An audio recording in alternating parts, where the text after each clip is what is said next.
towards Lecombe for the first time. Shane Larson goes defensive. We're almost 3 wide as we have Meisel now getting involved in the action, but it's Larson who leads Arnold in second place. Come in with all that traffic right there.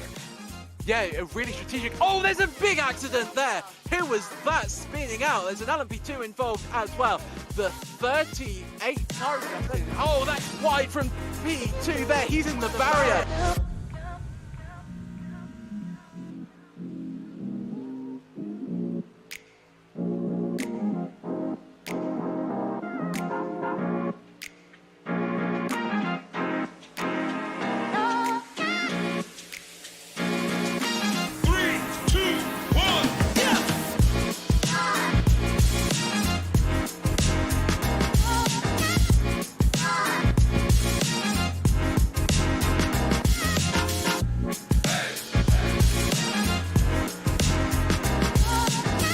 You're coming up on the field right now. This is our tightest battle on the track right now. In the 7th spot is Matthew Duder, right behind Agustin Castro and Justin Hall right ahead of him. So this is a battle for the 5th, 6th, and 7th spot. And it looks like Matthew Duder right there. Oh, we've got a car in the sideways in turn 3 again.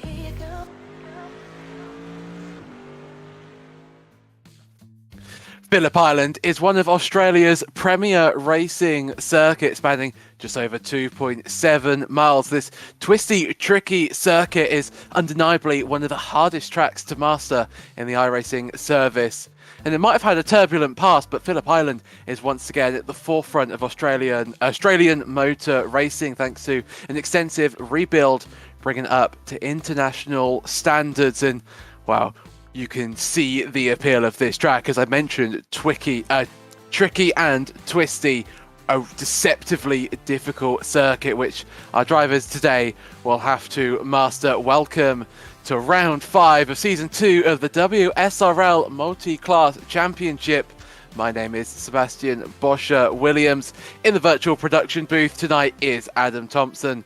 But right now, as ever, I am joined by the one, the only Mike Braun. And Mike, what a track we've come to today. I can't stop saying it. It's such a tricky circuit, and I'm really racking my brain, but I can't remember a time where I've ever seen multi-class racing around Phillip Island. How do you think our drivers will fare out on the circuit today?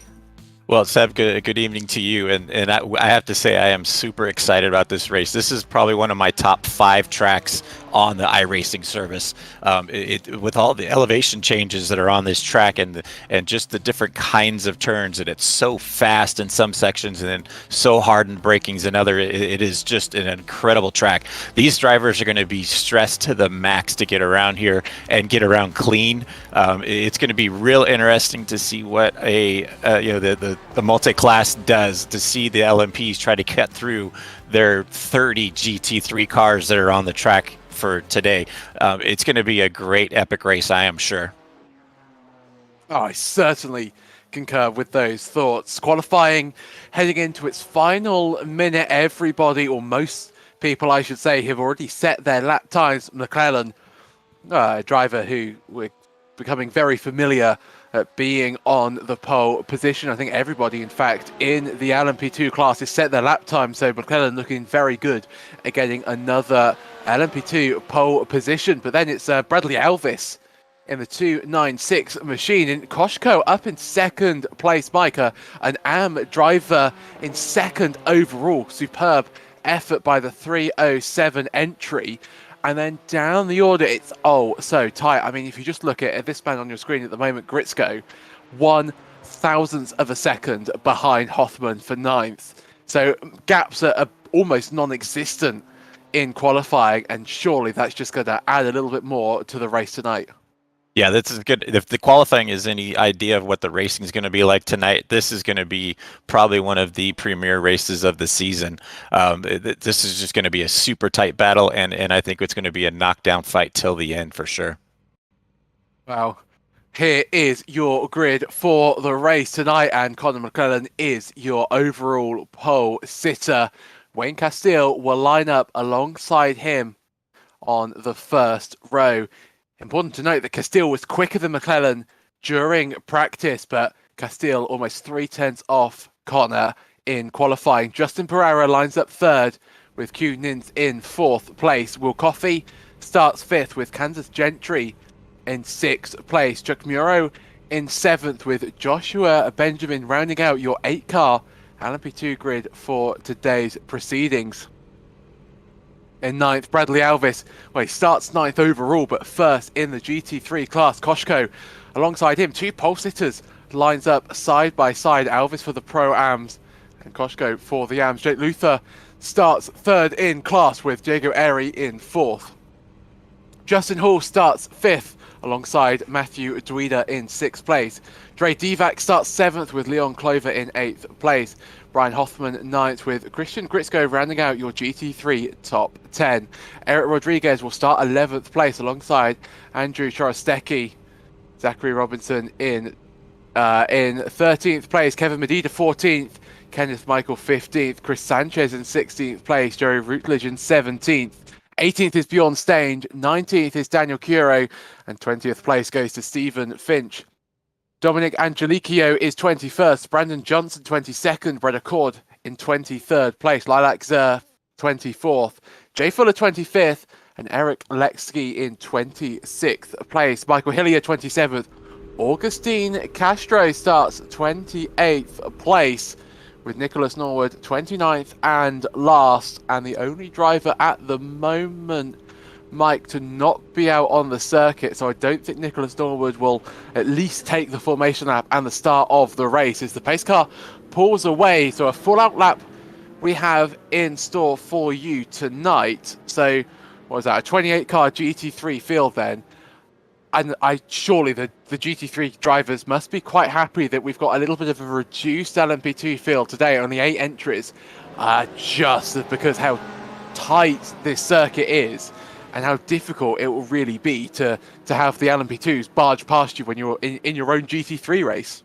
Yeah, I can only imagine what it would be like if there was 15 or 20 LMPs out there. That would be just pure chaos. But the Wrong Stuff guys have really done a great job. This whole league has done a great job all season and progressing and learning each other and getting better and better each race. The last race we had was phenomenal. The traffic that was going on and whatnot, the guys did a really good job.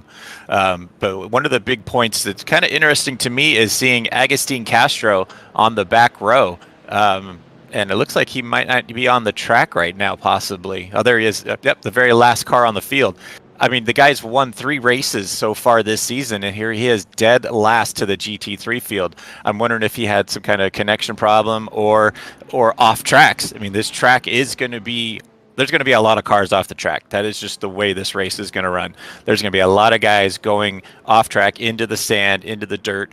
The one nice thing is there are a lot of areas with a lot of runoff, but you get off track and the car won't slow down. So those tire barriers that are outside there are looming. So the car is there's going to be plenty of cars hitting those tire barriers tonight, I'm for sure.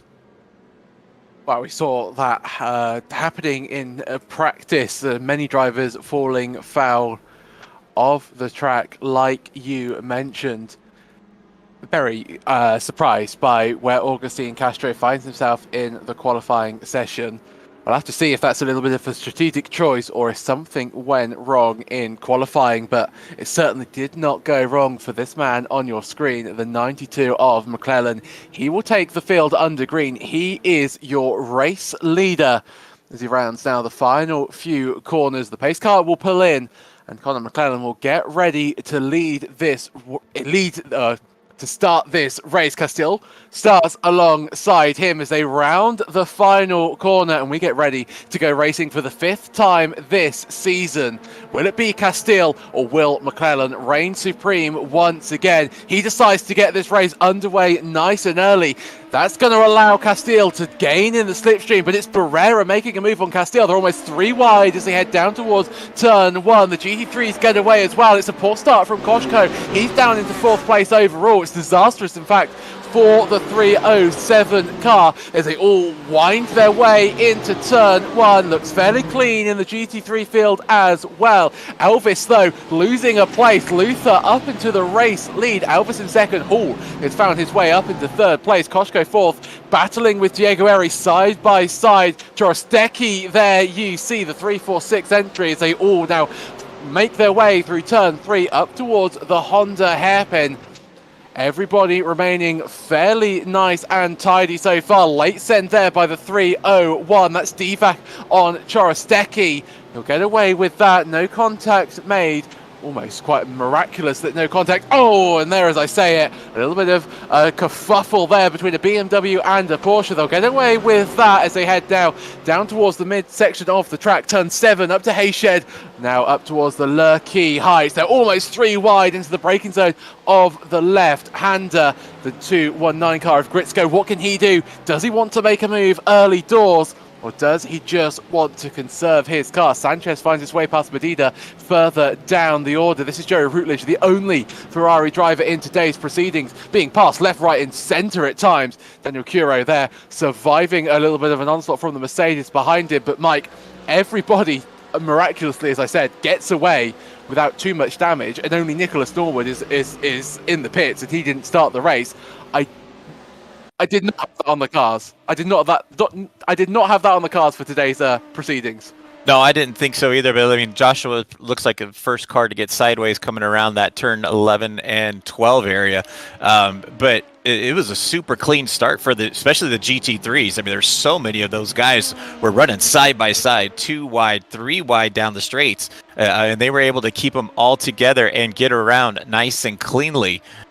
So it has been a fantastic start for these guys to see Connor McClellan out in front, coming down into turn 10 right now. One of the most, deceiving turns. I mean, you come over that hill crest and you have to get on the brake so hard as you're coming down that hill, and that inside right-hand turn is almost off camber as you come into that section.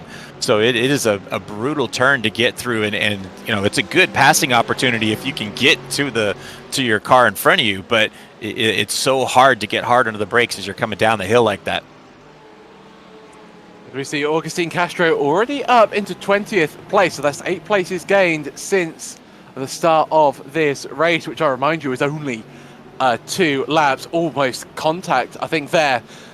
Castro almost being rear-ended there by Bjorn Stange. I don't think there was contact made, but certainly getting very tight on the circuit already as they all file their way through the final few corners. The race now really starts to settle down. McClellan leads in LMP2 from Castile, Barrera in third and in fourth, and Will Coffey rounds out your top 5, but GT3 looking very, very adventurous there as that's Clover that was Sanchez off the circuit through turn 1. Clover manages to stay on the circuit. That BMW, though, looking very, very twitchy. This is the battle, though, for the LMP2 race lead. Oh, a lock-up from Castile, and he's gone off the circuit. That's down towards the MG corner. Turn 10, disaster for Castile. Finds himself all the way down in 7th place. And I was going to say, Mike, that was looking like such a good battle for the race lead, but Castile just got ahead of himself, broke too late, and really undid all of that good work. Seb, this league is making me look like an absolute prediction master, because every time I talk about a certain section, somebody blows it up. So, I mean, like I said, that turn is so deceiving. And look at this, Will Coffey going off the track, getting pushed a little high and gets off the track into that sand area. I mean, that turn 3 is so, or turn 2 is so brutal, because you're hauling through turn 1, going as fast as you can, and you're just cresting a hill as you're coming over 2. So we'll have to go into an in-car when things get settled down and really see the undulation of the track and how much elevation change there is on this track, because it makes it just an absolute brilliant racetrack to drive on. So Will Coffey now, he finds himself down in 7th place. Castile promoted up to 6th. You're right, though, turn 2 is a very, very tricky circuit. Is Rodriguez off the circuit? I wonder. He's dancing all up and down the timing stands. Oh, big contact there. Who was that? Was that Stange and Routledge maybe? Well, the Ferrari certainly involved on that action. Bjorn Stange is the other one who was punted off the circuit, and Eric Rodriguez, there he is. what happened to the 223 car? I wonder. You could tell by, the fact that he was sort of jumping around on the timing sand. I wonder if he's missed turn one, sort of bounced across the grass, as we see. So he's racing side by side with the BMW through turn one. Oh, he's just understeered wide. And then is he going to be able to keep his car under control? Oh, wow, Mike. That was very close to a almighty incident with the BMW. And actually, Rodriguez finds himself in the mix of another incident without really being involved in anything. And I think it might be Daniel Curie, the one who made contact with Bjorn Stage. Yes, it was. Almost seemed like 3 drivers there had their own mistakes and sort of just met in the gravel trap just by pure coincidence. Yeah, like we were saying, turn 2 is a real brutal turn, and it looks like a couple guys just overcooked it. Joey overcooked it here, and then Bjorn Stange overcooked it. I mean, but the ultimate overcook was watching Eric Rodriguez come flying through there and miss everybody. I don't know how he got through that gap. It's like watching, figure 8 racing here in North America, where the guys have that intersection, and he just comes flying through there and doesn't hit anything. Oh, there's a car off the track there. That's Trostecki, the driver on the exit of turn 1. He watches all of his competitors fly by at racing speed. A little bit of damage to the front right of his Porsche for good measure. And I wonder if this is why. Oh, he's lost it through turn 1. Oh, and another car that almost takes out another car while having their own incident. And Trostecki, what? Was that a save or was that luck? I'm not quite sure, Mike, but whatever prevented him from making contact with another car, Trostecki now back in 28th place, and with how crazy this race is sort of gotten in the last lap or so, I don't think really you can count anybody out for a good result today. No, absolutely not. But as you see on the track map right now, those little black circles are closing in on the purple circles. So your LMP class is starting to close into the back of the GT3 class. This is where it's going to start getting really interesting. And we're only 7:30 into the race of a 45-minute race, and your LMP cars are already closing in on that back traffic. And look how many purple dots there are on that track. There is 28 purple dots on that track map right now. So you're going to have to see Connor McClellan choose his places to get by very strategically. He's going to have to do it probably 1 to 2 turns before he makes that move. 1 and 2 is really not going to be the place to pass a car. Even though with all this high downforce on these LMPs, you really do not want to force the issue. I saw some guys talking about trying to stick on the inside of turn 2 to get by, but the problem with that is then you force the GT3 car off the track, and that's going to push them into the weeds. So Connor making a good choice. He waits till turn 3 to get by. Under the hard braking coming into turn 4, closes on the back bumper of Eric Letsky right now. That's your 21st place car in the GT3 class, and he is just coming through and cutting through the lap traffic right now. As you see one of the wrong stuff cars off the track. I wonder if that was Dre possibly falling off the stand right there. Oh, Agustin Castro looking like he's coming off the track. That is a tough break for Castro. I mean, he's won 3 races so far and just overcooked it just a bit. That turn isn't super hard on braking, but it is hard enough to break that back end loose around, Seb. Certainly was in Castro's rise through the field, been delayed slightly, finds himself now 26th place. He's still up from where he started, but not the ideal chance that he would have wanted. Elvis, though, takes the race lead, sends it down the inside of turn 2. Luther fairly compliant with that move as we see the 6th year, I should say, of Kunin heading into the pits. If that's planned, that's fairly early. Side by side now between Hall and Luther. BMW versus BMW up towards the Honda hairpin. And round the outside goes Justin Hall. Luther tried to send it on the inside, tried to keep his position, but Hall just had more commitment under braking, and Hall promotes himself into 2nd place. Koshko now, the driver who started in 2nd place overall, is battling with the pros. Currently an AM driver, but doing superbly so far is Stephen Koshko. He finds himself in 4th place with Luther right up ahead of him for 3rd. You see, actually, Luther, another driver, I do apologize, who is in the GT3 AM category, didn't spot that. So we have 2 GT3 AM drivers superbly racing, fairly far up ahead of where you'd expect them to be on the racing circuit. Through the final two corners we go. This is the battle for the GT3 lead. Elvis with Hall, with Luther, with Koshko. In fact, both battles for the GT3 leads unfolding before your very eyes. And Mike, what a track we are here today. What a track we've got is what I'm trying to say. And what a race we've got on our hands as well. And Dweeder coming in like a rocket ship into turn one. I think Dweeder might try and pick the pocket of both of these GT3 AMs ahead of him. Dweeder is almost pushing Koshko along. Sanchez, Michael and Medida all falling down the order. I wonder if they've fallen foul of turn one. Many drivers now heading into the pits, unless that's a little bit of an early pit stop from the GT3s. But this battle, Dweeder, if you were in Matthew Dweeder's shoes at the moment, Mike, as we see Coffee, another driver, into the pits, would you want to get past Koshko and Luther, or do you want to just stay behind and just simply survive until a little bit further on in the race? I mean, as we've seen with some of the other races, fuel mileage has been huge on a lot of these races. And I think that's what I would probably play, that long game. I would try to play that fuel save mode and just kind of draft these guys down the straightaways and take it a little easy. But as we know from Dweeder, that he doesn't do that. He runs full hard the whole time. As you see, your LMP leaders already cutting through the top 5 in the GT3 cars. I mean, Justin Barrera is just hanging on the back wing of McClellan right now, Seb. I mean, this is going to be a great battle all the way down to the end. Look at these guys go. Almost 3 wide between McClellan, Barrera and a GT3. McClellan's gap has been slashed to almost nothing. Barrera can see his race leader up ahead of him, and Barrera knows that if he wants to strike, if he wants to make the move into the lead, he needs to do it sooner rather than later. He's delayed though by a GT3. That's Bradley Alvis, the race leader, slowing him down through turn 2, and that's allowed McClellan to run up the road just a little bit. 0.8 of a second separates McClellan from Barrera. This battle between Castro and Stange. Stange in 19th place. Castro finds himself once again up into 18th place. So I think pit stops proving quite fruitful in terms of positions gained for Augustine Castro. Jake Luther third.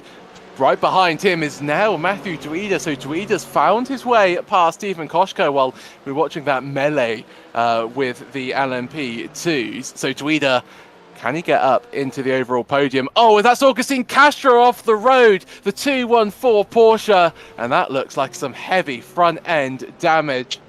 Koshko off the track, I'm hearing in my ear. Oh, Mike, that's a huge incident. And Castro will be lucky to get away with that. Let's talk us through Koshko's incident. Yeah, it looks like Koshko just overcooking it coming into turn 9. That's like a real crazy elevation where you're trying to carry as much speed as you can as you crest that hill, but then you're trying to dive bomb into that turn 10 to get hard under the brakings, and Koshko just getting a little loose coming around that section, and just, you know, the Porsche engine in the back of that thing. Oh man, that was some sheer carnage right there. As we turn back, it was the 67 car.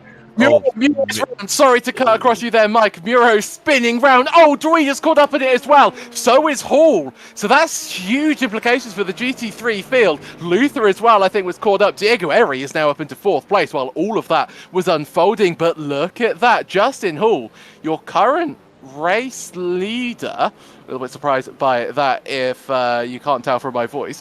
Hall is the leader. He's got damage to the front right of his car. Luther second, Dweeder third, Diego Eri in 4th. Mike, I'm not quite sure what happened there, but fairly what you said is that there was a lot of carnage. Is that another car off the track? Is that Muro finding his way through the gravel trap I just saw from a brief camera angle? So this is Chuck Muro, the 67.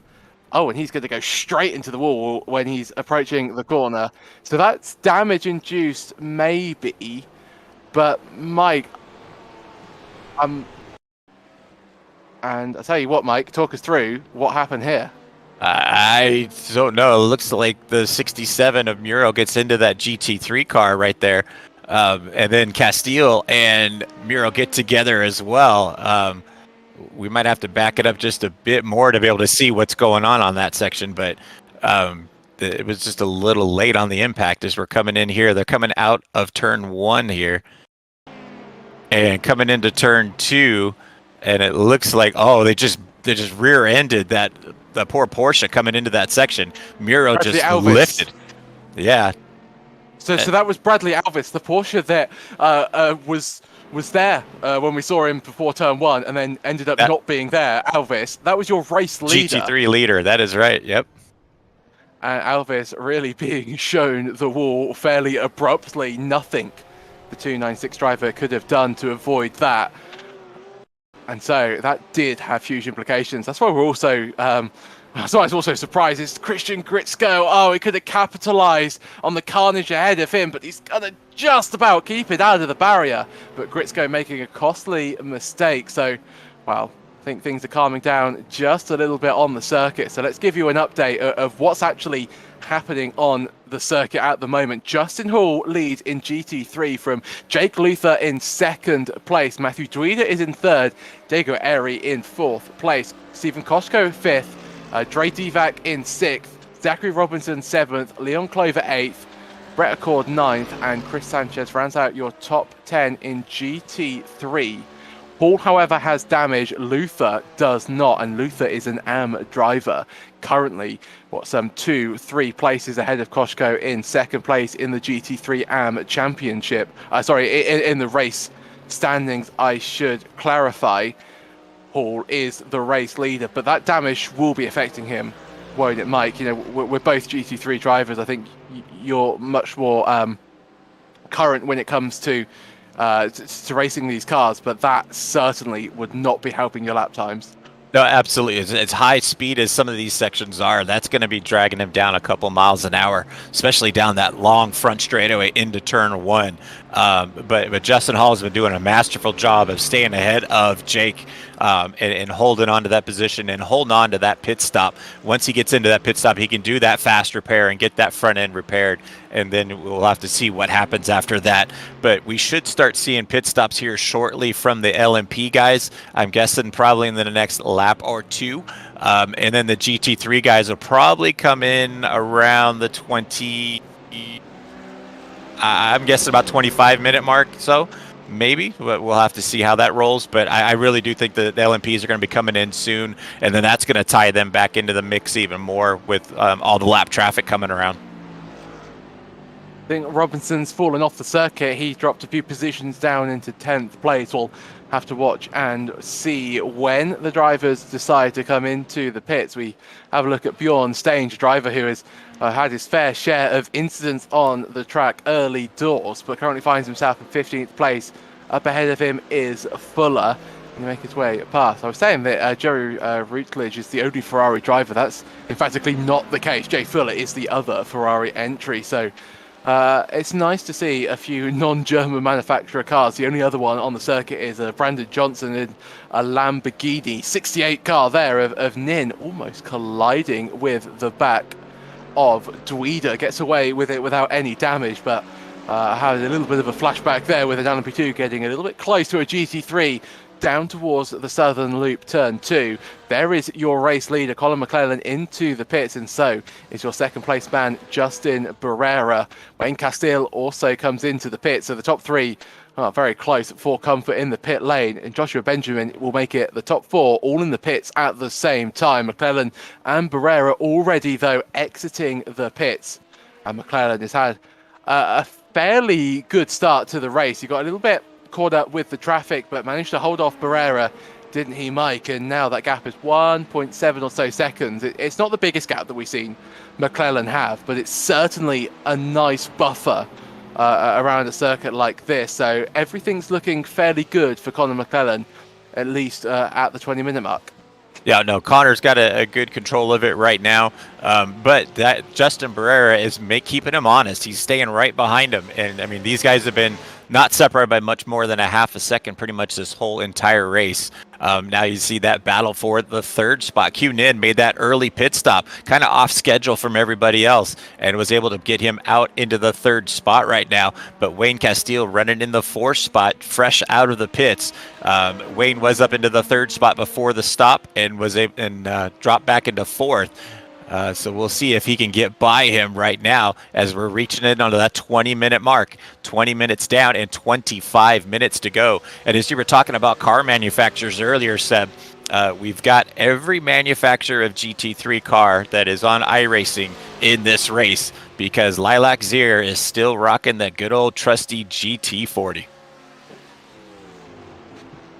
Lilac Zier, credit still goes out to her for turning up in the Ford GT. It's never really been a popular car in the iRacing service. In fact, not based on a real car. It's a very, very curious tale of the Ford GT3. You see the race leader McClellan getting past her on the exit of turn 2. You did mention that all of the manufacturers are represented in this race series. Of course, we don't have the McLaren. That was Lilac Zier's weapon of choice for last season. So she certainly likes driving the more unorthodox cars, but certainly working for her at the moment. In fact, you see on your timing tower around her, well, she hadn't gained or lost a position from the start when everybody around her had lost a significant amount. But with Finch heading into the pits, Zier finds herself up one spot from where she started. What I'm noting, though, is Barrera now starting to drop back from McClellan. McClellan upping that gap to 2.5 seconds or so. Castile managed to find his way past Nin. So Castile now up into 3rd place. What's happened to Dre Divac? He's falling down the order. I think he might have fallen off the circuit. This is the replay of the 301 car. Dre heading into Honda corner. I do believe that is. Very much falling off the circuit. A case of a little bit too quick into the corner. Will get away with it as long as he can rejoin the track. And he does. And stays ahead of Christian Gritzko. That was the BMW you saw around turn 4. What's happened to Will Coffey, the 57? He's just driving through the mid-section as we just have a look. So Will Coffey making his way around. Whoa, Joshua Benjamin. Oh, as he hit the wall, you can tell by the camera bouncing back. And Joshua Benjamin was in 4th place a few moments ago. Mike currently finds himself down in 8th place. And if you're just joining us, that currently is last in the LMP2 field. Yeah, that's a tough break for Joshua. He's just jumped up into the LMP class, and actually we're talking about this track being one of my favorites. This is the first time that I won a league race was on this track, and at that time I was battling Joshua Benjamin for a good half of the race, and him and I had just a fantastic battle around this track. But that's a tough break for Joshua. He's still trying to get a hold of this LMP class and trying to get a hold of these cars. It is a lot different than a GT3 car, but let's see what Castile making a pass on in. Going into turn 1, that is a super high-speed turn for these LMP cars. And then you get into that braking zone into turn 2, as it looks like we've got some GT3 cars coming in and out of the pits right now, Seb. Everybody has come into the pits of the GT3 field, bar Justin Hall and Stephen Koshko. They have both managed to make it one extra lap, although now decides that this is the time to come into the pits. So in fact does Stephen Koshko. So everybody would have now pitted in the GT3 class. And that will, let's have a look and see who will come out ahead after the pit stops. Eric Lexke, our highest gainer on one of the highest gainers on the grid at the moment, up 11 places from where he started, and certainly has the best SDK profile picture that you could certainly wish for. At one point, we've got to get Letsky up into the commentary booth because I have many questions for Eric in that 218 BMW. Hey, behind Eric. him, he's got Stange and Chorostecki. Sorry, Seb, I'm cutting you off here. Sorry, I'm cutting you off here real quick. You know, Eric, if you're listening to this broadcast by any chance, man, if you have the time, we have a little more time tonight. If you want to join the interview waiting room, I think we all have about the same amount of questions for you, Eric. So, yeah, come on in here if you're around. I don't know that we want to know the answers, to be honest. We might not. Tell you what is a little bit curious is that Stephen Koshko is still in the pit lane. Now, I saw him come into the pits on our timing software and then dart out of the pits again. I wonder, has he either cut the pit entry line or had some form of issue on the pit entrance that has allowed that has meant that he's having to serve some form of penalty, because Koshko, was second in the race, but he is not getting going. He came in almost at the same time as Justin Hall. There he goes. So Koshko will exit the pits, but very far down the order. Will come out just ahead of Lilac Zia in 21st place. So Koshko, a disastrous pit stop for him. Mike, contact in the background. Letsky gets sent flying into the wall. I didn't quite catch if that was an LMP2 or if that was a GT3, but Letsky falling foul of. And I'll tell you what, Mike, talk us through it. It looked like they were just side by side coming in. There might have been a little door handle banging, and it was on that inside line. And that inside apex is a little tight around that turn. The ideal line is to actually swing out right through there. So I wonder if he just started to swing out and just started chasing the tail around and came around. It didn't look like anybody really got into the back of him to cause him to spin out, but it may have just been one of them racing deals where they got side by side and sideways. It's just hard to tell. As we have a look at another replay, this is Jay Fuller trying to go around the outside of a Mercedes. I think that's Bjorn Stange. Gets the move done. Very neat and tidy move into the final few corners of the racing circuit. Robinson, I think, once again, has been off the circuit. Gritzko now finds his way past him. Robinson now demoted to 12th place, and is Gritzko, a driver that we've normally seen. Late move from Dre Divac down the inside on the exit of turn 2. That will give him the outside line for turn 4 up towards the Honda hairpin, but doesn't need that advantage. Gets the move done before they apply the brakes. I'm just, Mike, if we talk about Koshko for a second, the driver that was, undoubtedly the fastest AM driver in qualifying, had such a good had so much pace in qualifying, didn't have the best start to the race, but was doing really well, and now finds himself in 21st place. How do you deal with that as a driver? Do you have to sort of forget about what's happened in the race so far, or can you use that anger, that frustration to progress you further up the field? You can't let that anger get to you. You got to just suck it up. If you made a mistake, possibly, if that's what happened coming into pit lane and he had to do like a stop and go or a 20-second hold, whatever it might have been, it looks like that might have happened to Steven. He had a great run going, running up front, but evidently he did make a mistake if he had to be held in the pit lane for that long. But at that point, like I said, you just got to suck it up. It's a mistake that you possibly made, and you just have to just get going and get back going again. As we see a Porsche or a BMW off the track, that was in the background. Yeah. 3 cars, separately happening once again. So Gritzko was off the track. He was the first car to go off, but I'm pretty sure I saw an LMP2 and a Porsche facing backwards, heading into turn 2, the southern loop as well. So this is Gritzko. He's just taking too much speed in. He's going to find the grass on the outside, and that's not the first time the BMW of Gritzko has fallen off the track in turn 2. And this is Matthew Dweeder, Mike? Yeah, that's Dweeder doing the same thing. And turn 2 is so tricky because you're trying to carry so much speed through turn 1, and you end up off the track into turn 2.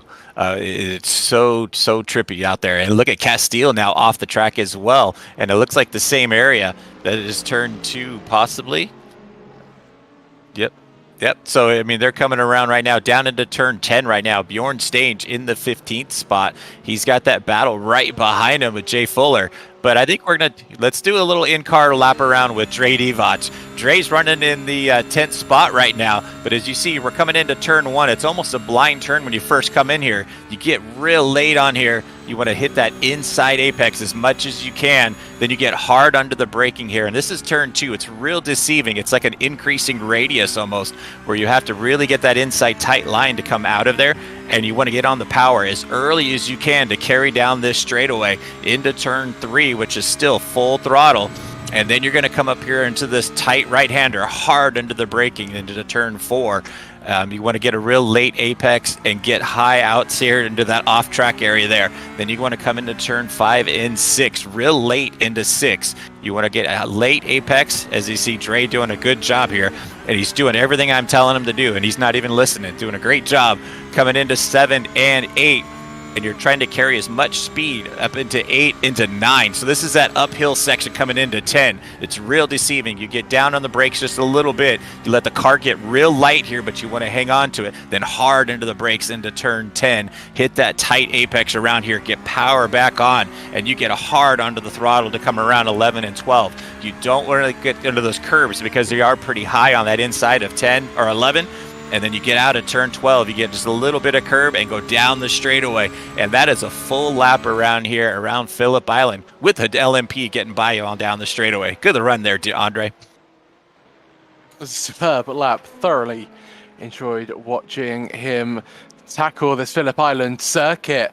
Wayne Castile finds himself in 3rd place at the moment, fairly fitting for the number 33 car. Not maybe having the luck of another certain driver with at least his original number of 33. There's a car off the circuit there. I think that was Brandon Johnson, wide through turn number. Where is that? That was turn 4. Thank you, producer in my ear. That was not off-putting whatsoever. I don't. We see at the moment. Wow. Breaking it. That's all I got to say is wow. It's not the worst. It's always nice to be abused while commentating. I don't mean anything by it, Adam. Love you, really. As we see Fuller, it's so nice to see a Ferrari out on the circuit. I really, really enjoy seeing different body types. Letsky and Koshko. Koshko finding his way up into 19th place. Letsky, though, trying to take that 19th away from the Porsche driver into the braking zone of the Honda hairpin as they round the exit. Koshko ahead, but that BMW of Letsky has looked quick all race long, hasn't he, Mike? He's been a little bit more, not as consistent as I think Letsky would have liked, but certainly a match for Koshko in terms of pace. So that battle should be fairly decent for the rest of the race. Well, and he's also got a little bit of damage on that left front. As you can see, the hood's got a little peak to it, and you can see the damage on that left front fender from that slap coming out of turn 4. So it is going to slow his pace down just a bit as he's trying to battle it out there with Koshko. But as you see, Chuck Morrow has got a battle with Q Nin right now for the 4th and 5th spot in the LMP class. And as they're coming up on the lap traffic right now, and it looks like they're coming up on the car that he actually pushed off the track earlier, if I remember correctly, the 296. And I'm losing my train of thought. Bradley Alvis gets by him nice and clean, but Q-Nin just tucked in right behind Castile to try to, or Chuck Morrow to try to go by him here. The whole pack of cars coming around this turn 11 and 12, Seb. It's going to be a drag race down the front straightaway. It is, traffic interfering with this battle between Muro and Nin. Nin gaining, and gaining has the better run out of the final corner. It's almost going to get the move done before we even get to turn 1. This is Bradley Alvis and the Audi of Leon Clover. Nice move there by all contact made into the second to last corner as we've rejoined live pictures. Q-Nin is very much, in fact, ahead of Muro, and all contact made with a BMW. 1 hit, 2 hits, 3 hits, in fact, between Muro and the BMW. I'm not quite sure who that was from the quick glance we saw, but I mean, we've seen crashes into turn 1, Mike. We've seen crashes, in fact, into turn 2, but I didn't have seen a crash on the main straight in my book of what was going to happen in today's race. Yeah, I didn't see that coming either. And that was, that was two guys trying to race each other and just coming up on traffic at the wrong time and placing himself in the wrong position on the track. I mean, you see the traffic coming, you got to be able to place yourself ahead. You really have to, like I was saying earlier, you really have to, make a move 2-3 turns ahead of that. As you see your leader, McClellan, getting by right now to put him a lap down. So McClellan working his way all the way up into the 5th spot in the GT3 class and also the LMP class to put them a lap down. So Castile is working his out. He's almost 3 seconds ahead of Barrera now. So after that first pit stop, they were nose to tail, but just depending on how the traffic has come, he's been able to open up a 3-second advantage. And then you've got another 10 seconds back to Castile in the third spot. So your top 3 cars in the LMP class are really starting to spread out. Actually, the whole LMP class is really starting to spread out right now.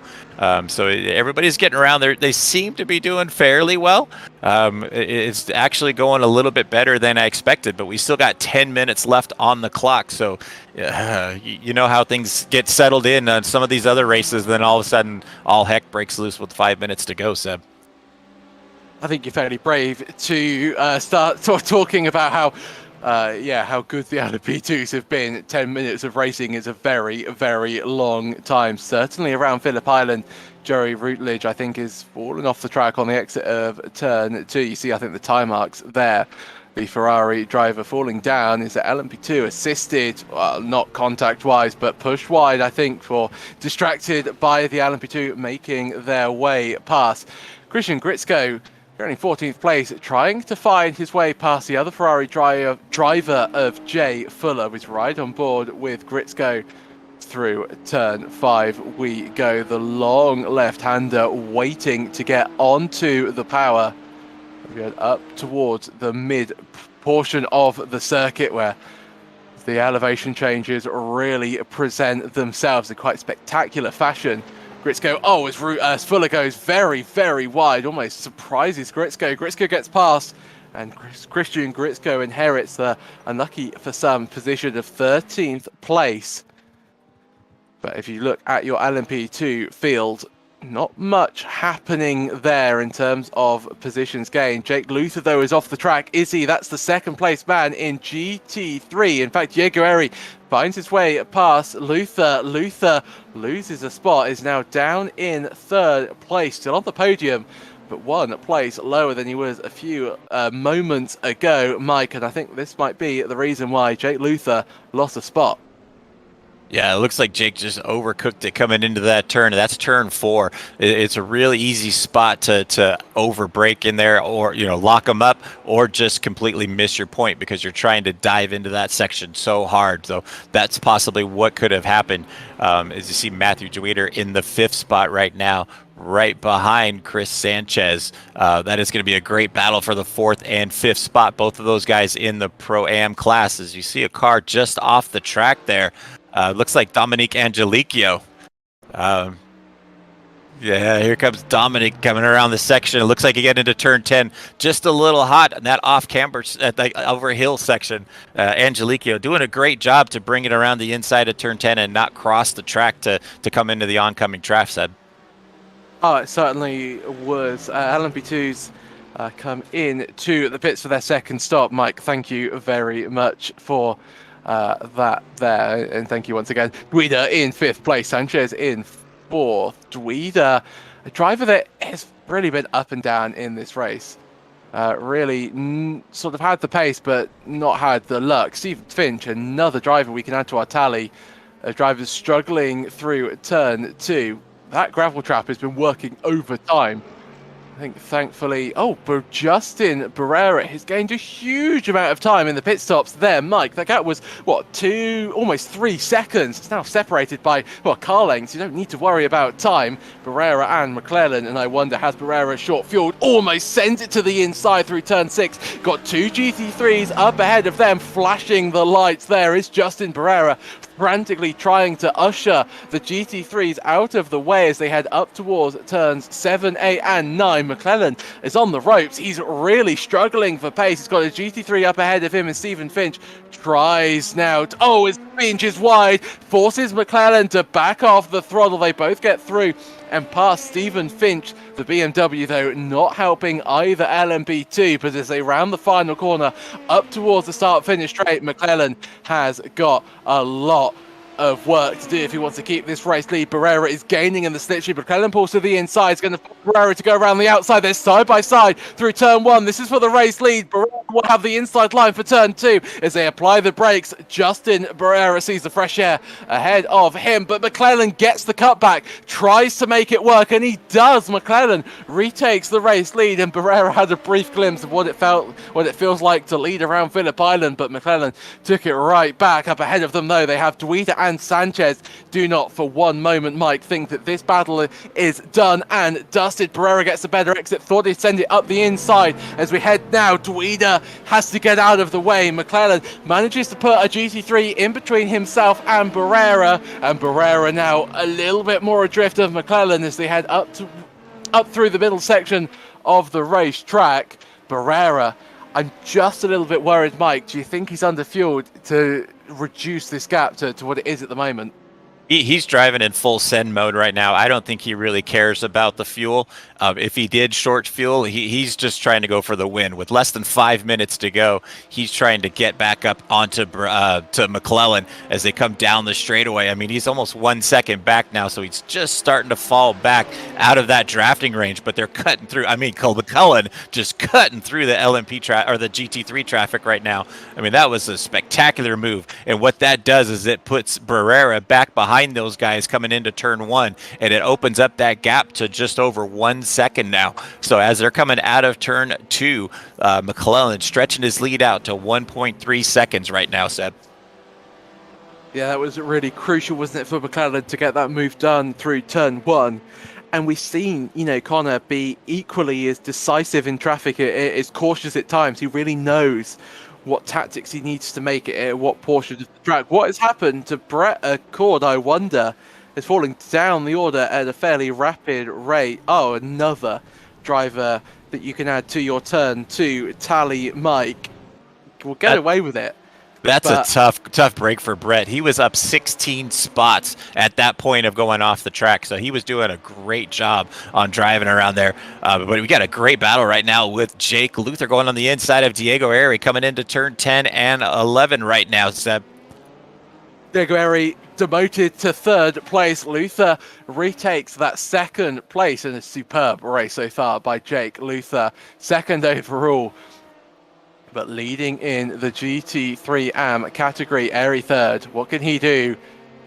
In fact, it's fairly adrift of Luther before they've even reached the final corner. As we head down towards turn 1 once again. Divac, a driver very close to the back of Robinson. Both Porsches, so no real power advantage. Robinson fairly close to the car up ahead of him as well, but that's not for position. That's Michael Hillier in 21st place in the BMW as they head side by side with Hillier. Is they're going to make it 3 wide? Is Dre going to try and play the risky game to try and find his way past Robinson into 8th place? Dre backs out of it. Through turn 2 we go. It's almost a matter of whether these drivers will survive, will make their way through turn 2.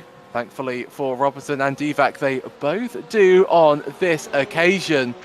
Just to update you, that battle for first overall, McClellan and Barrera separating now. Barrera now finds himself 1.7 seconds adrift of McClellan in the race lead.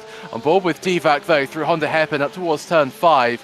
What can he do, Mike? Where could he make the move if he wants to get past Robinson and up into 8th place? I would just sit right here and wait to come out of turn 12, make a great move out of turn 12, and get that draft down the front straightaway. Get nice and close coming into this turn 9 and area that's up over the hill, and then hard under braking to come down into turn 10. Dre looks on the inside of turn 10. Good hard braking job right here. As I mentioned earlier on, that is a pretty good spot to do a pass, but he's going to want to tuck back in as he goes around the outside, trying to carry that speed coming around the outside. He's able to hold it out there, Seb. Thought we were going to see an almighty incident about 3 or 4 times during that brief battle. Divac, though, gets ahead of Robinson. Divac was so late under braking into turn 10, really mastered using that ABS to his advantage, and Robinson had to concede. Trostecki gaining on Clover. Clover, the lone Audi in today's proceedings, in 6th place at the moment, although that is under threat from Andrew Trostecki in the 346 car. as they head through the exit of turn 2, up towards turn 4. What can he do? Into the braking zone. Nothing much this occasion, but yeah, you can see Clover really struggling for pace at the moment. He's got a little bit of a lapped traffic behind him. That's Q Nin trying to make his way past. That might just interrupt this Chorosteki Clover battle for a few corners at least. Nin tries to go all the way around the outside. That will become the inside as we head up the hill once again. And Leon Clover really trying to not lose any time, but that has allowed Chorosteki to get side by side with him. Chorosteki's going to have to go all the way around the outside of turn 10, but by the time they exit turn 10, Chorosteki is up now into 6th place, Clover in 7th. Matthew Dweeder has had to come into the pits for a second time. A little bit surprised by that development, Mike. Didn't really expect our GT3 drivers to have to make 2 stops. This Clover is in the pits as well, and I do believe that this, Mike, unbelievably will be the last lap. Oh, there's a car off the track there. Is that Brett Accord flying through the gravel trap? Mike, we're on the last lap of the race. That snuck up on both of us, I do believe. Yeah, it sure did, and I think these guys pit just a hair too early because they pit just before the halfway point. But poor Brett Accord, he keeps getting running off into the dirt trap. But here we come, your leader and winner in the LMP class, Connor McClellan, winning another race. Seb. Superb race once again by McClellan, and I do believe he'll get the award for fastest lap, for pole position, and he's led every lap. He was only overtaken briefly through turn 2.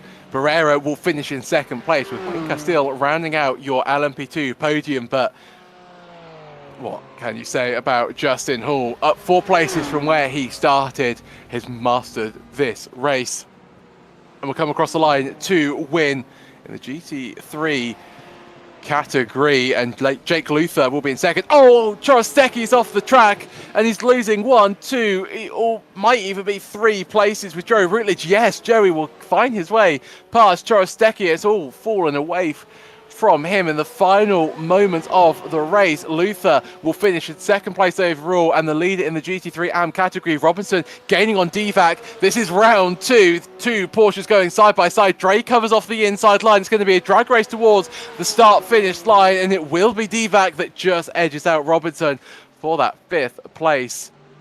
As we see Rutledge now in 6th place. Chorosteki will finish in 8th. Ow, as Koshko is off the circuit.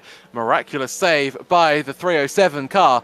Fairly sums up Koshko's race quite aptly. Unlucky, but supremely talented. Koshko will come across the line to finish 12th.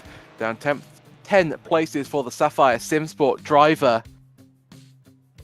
But Mike, I don't think we've ever been that surprised about a race finishing so prematurely. I could have easily done another, about an hour and a half of that one. Talk us through our GT3 race results, Mike. Yeah, it was a great race. There was battles everywhere, and that 45 minutes just came up so fast on us. But our overall winner in the LMP class went to Connor McClellan. Had a great battle with Justin Barrera for a few laps there, and really Justin has really progressed over the last few races and is able to get up into that 2nd spot.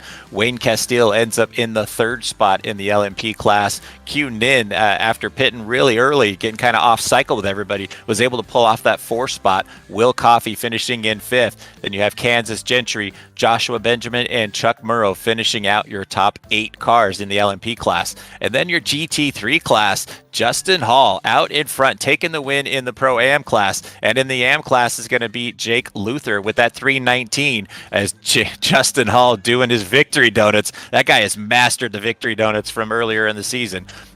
Finishing in the 3rd spot overall in GT3 is Diego Airy. Chris Sanchez with, I think, one of his best finishes so far, finishing in the 4th spot.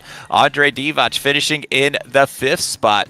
Zachary Robinson in 6th. Joey Rutledge finishes in 7th. Andrew Chorosteki finishes in 8th. Matthew Dweeder finishing in 9th. And rounding out your top 10 in the GT3 class, Jay Fuller. See Bjorn Sage 11th, Stephen Koshko 12th, and Alvis, the first driver to be off the lead lap. Kuro, Accord, Hoffman, Rodriguez, Lilac, Zia all remain 1 lap adrift from your race leader down to 18th place. And then we have Clover, Letsky, Angelicio, Hillier, or 1 lap down. Brandon Johnson, the first of the drivers to finish 2 laps down. Stephen Finch as well. Kenneth Michael 3 laps down, as well as Kevin Medida. And then Gritzko, Castro, and Norwood, all retirees from your race tonight. But almost becoming a little bit of a habit here in the commentary booth. I'm delighted to welcome once again to the commentary booth Connor McClellan. Connor, welcome. What a supreme race from yourself once again. I just said, it's becoming a bit of a habit to talk to you after the race. Can anything stop you out there at the moment? I mean, that was a close race. I think there is. I was expecting it, to be honest, because this is not one of my favorite tracks. And it's a short one as well, so times are bound to be close. And I thought that was a really good fight with Justin. I thoroughly enjoyed it. I mean, it looked fun out there. It looked like you had the measure of Justin, through the opening stint and through the first pit stops. But what happened in that final pit stop? Did you overfuel? Did Justin underfuel? Because you sort of went in with sort of a 3-second gap and came out, nose to tail. See, I do my fuel calculations right before the race with some very rough estimates, and I tend to use less fuel in the race, so I fueled 20 liters, and turns out that's like 10 too much. So that was a massive waste of time, so that brought the gap down quite a lot, but it enabled the cool fight. So I mean, it was certainly lovely to watch in terms of the racing spectacle, but I think you led every lap there. You got pole position. Had the fastest lap as well. I mean, and this is a track that you're not very comfortable at. Could anybody stop you? Are you almost sort of champion-elect at this point? I wouldn't go as far to say that yet, but I have a comfortable lead. So, I mean, there's still a couple of races to go. It's multi-class racing, so anything can go wrong at any moment. But I'm confident in my abilities, so let's hope. I like the understatement, but I mean, what a race from yourself, Connor. Very quickly before we let you go, next week Nürburgring, an hour race. Is that a track that you enjoy once again? Do you think that you'll be able to replicate what you've done tonight? My favorite track it is, so I'm very much looking forward to it. Also my home track, so have to perform, all right? So win. Well, Connor, anybody you'd like to give a shout out to at all? Once again, my team at Bengal Racing, great lads. They'll cheer me on from the sides, or mock me for this once again. I think it'll be the latter, but that's all right. What are teammates for now? Connor, go and get some very well-deserved rest. Thank you very much. That was Connor McClellan, your overall LMP2, I should say, race winner. Mike, I believe you're standing by with Justin Hall? I am standing next to our Pro-Am winner, Justin Hall. Justin, first off, before we get into how your race went, I do have to make a comment. You have definitely mastered the victory donuts. You know how to just rip those things out. This is probably the second or third race I've seen you do your victory donuts, and you've got those things down to a science, my friend. Hey man, even if I lose, I paid for the whole set of tires. I'm going to use the whole set of tires. That's what I'm talking about. Now that looked like a great race from you, Justin. It seemed like it's been forever since we've got to talk to you, but it's only been 3 races. But it looked like a great race for you. How did it go for you? Oh man, it was wild out there. This was a much tougher track than I thought to do multi-class racing. It was one thing trying to keep your own car on the track. This is one of those where if you so much as drop a tire on these corners, you're going for a grass ride, and then trying to do that 2-up with some of these LMPs. It was a matter of just showing your line early, praying they go around the outside, and just hoping for the best. But I mean, it worked out. Yeah, and I remember earlier on in the race you had a little bit of damage to the front end. How did that change how the car was working? Did it slow you down a bit, or were you just riding it out until your first pit stop and get that one quick repair to repair it? Yeah, unfortunately caught a rogue LMP2, got a little bit of damage there. It was slowing me down maybe a few tenths a lap. Not enough for, because with these 45-minute sessions, you have to push your fuel to the absolute limit to make it on one pit stop, and I knew that. So it was not worth it for me to come in early for a fast repair. So I figured if I can stay out there and not lose a lot of pace, it was worth it to stay out, get the fast repair. I was able to stretch that fuel a ton, maybe just because I was running slower. But it worked out. I wasn't about to come in early for that. No, it was a great race. Every time we came up to you, it looked like you had everything under control. Great run from you today for taking the win in the Pro-Am class. While we got you up here, anybody want to give a shout out to while we're here? I'm glad you guys said that it looked cool, calm, and collected, because if there was a video camera on me, that was white knuckled the whole way through, I tell you what. But shout outs. Thank you to my girlfriend for putting up with my absolute sim racing addiction. Shout out to my teammates, Suck It Kevin. And a big shout out to my teammate Brad, man, I felt so bad for him. He absolutely had pace. He took pole. I was chasing him through the whole front of this race. We were in Discord together, and then man, he couldn't catch a break with that LMP2 coming through. And I don't know if it was a little bit of this Aussie track vibe, but some of these LMP2s were being Falcon Pelicans if you get the reference there. But yeah, I think we get that reference, but thank you very much, Justin. Congratulations, my friend, and we'll let you go celebrate in your win, my friend. Appreciate you guys. All right, buddy. Take care. That was your winner in the LMP Pro-Am class, Justin Hall. And now I have stumbled across our winner in the amateur class. 2 weeks in a row, we get to talk to Jake Luther. Jake Luther, congratulations on your AM class win today here at Phillip Island. How did your race go for you? I'd say pretty well. I had a really great start that I was not expecting. I was planning on sitting behind them and harvesting some fuel in the draft, and then all of a sudden I was leading. So I just decided that I would start fuel saving early, and if the other guys catch up and pass me, then perfect. I'll just go back to harvesting fuel that way at a quicker pace. So. No, it looked like a great race. You guys did have a little bit of fun with some lap traffic early on, but it looked like you were able to get through the traffic pretty easily. Did you have any hair-raising moments while we were going for that 45 minutes, or was it all pretty calm, cool, and collected the whole time? There's a few incidents in front of me that I had to kind of lift off and try to avoid. Luckily, got through that clean. Basically, any time that we went side by side in turn 2 was not fun. Pretty sketchy, but other than that, just really tried to keep the tires alive and keep the fuel from depleting. Awesome. It was definitely a good race from you. So we've got 3 races left on the schedule. We've got Nürburgring next week, then Circuit de Villeneuve, and then Red Bull. But do you got anything that's still circled on your calendar that's coming up that looks good for you, or are you feeling pretty confident with all 3? To be quite honest, I don't know yet. I think I'm decent about on Red Bull Ring. A lot of these tracks I haven't done before. Watkins was my first time. Was Silverstone I was one of my least favorite. I did for the first time yesterday. So I guess looking forward to all of them and learning some tracks. So. Well, awesome job, Jake. Again, anything you want to give a shout out to, or just like to say while we got you here in the booth? A shout out to you guys.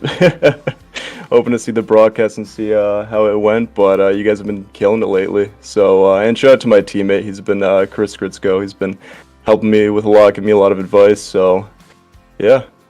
Well, congratulations, Jake. That is week number 2 in a row, taking the win in the AM class. Great job. Look forward to see what you got for us next week at Nürburgring. Thank you, guys. Thank you. And that was our winner in the AM class. Seb, that was a pretty eventful race. I think it was a little bit better than I expected, to be honest. But this track never disappoints. This is always an epic race here at Phillip Island. Oh, it always delivers, doesn't doesn't it? Phillip Island. I share the sentiments about, it was a cleaner race than I was expecting. Drivers are really very disciplined out on the circuit, very great to see, but WSRL never fails to deliver. As we mentioned, 1 week's time we'll be heading to the Nürburgring, a very different challenge, a more traditional race circuit, a more traditional multi-class circuit as well, and I'm sure that will throw up a few more thrills and spills. But until then, thank you so much for joining us to hit today. But of course, before we let you go, we have to tell you about our upcoming broadcasts. So Thursday, the WSRL IndyCar series comes from Watkins Glen. Great series, that thoroughly enjoyable opening 2 rounds, the third of which happens in Watkins Glen this Thursday. And then the XSLR is Cross Series Racing League is back. That's on Sunday night from 8 p.m. EST. And the VW Beetles will take their place on the Wild West Motorsports Park. Do not miss that. I'll be back in the commentary booth for that one. Then on Monday, the Cross Touring Cup race, VAR, GT3s and GT4s. That's Monday from 9 p.m. Eastern Time. And then, as I mentioned, same time, we will be back at Nürburgring for the WSRL Season 2 Championship. But from us, from myself, Sebastian Bosher-Williams, from Adam Thompson in production, and Mike Braun alongside me, thank you so much for joining us today. And we will see you in 1 week's time as the championship heads to Germany.